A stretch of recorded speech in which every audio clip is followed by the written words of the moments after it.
your leadership messaging is very, very important, and this is a subtle but a very important aspect of managing the virtual workforce and managing business goals during uncertain times. So first of all, identifying who are all the stakeholders who are affected by this uncertainty. And stakeholder doesn't necessarily have to be the employees. It could be your customers, it could be your shareholders, it could be your business partners. So identifying the entire stakeholder matrix and how do you re-engage with them, and how do you send out the right message out, keeping it positive but yet realistic, right? So how do you create a stakeholder engagement matrix?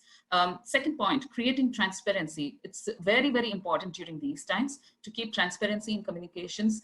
And even if there is some kind of a discomfort that may happen when you share certain unpleasant messages, it is important to be transparent, of course, empathic, but also transparent.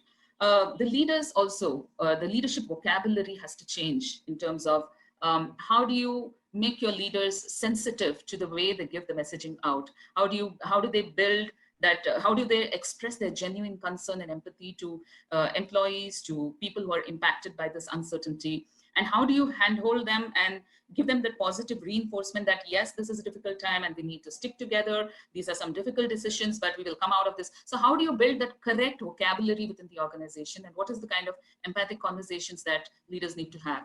Also, deliberated decisions. Leaders, need to have enough and uncluttered information to take thoughtful actions. What that essentially means is that sending out the right information, accessing the right information, and having the right information before you actually have conversations or send out communications is very, very important. So important for every people manager and leader to do their homework before communicating with people, right? And the messaging also, communications also have to be consistent, right? Clear and relevant messages have to be sent out to employees, customers, and other stakeholders.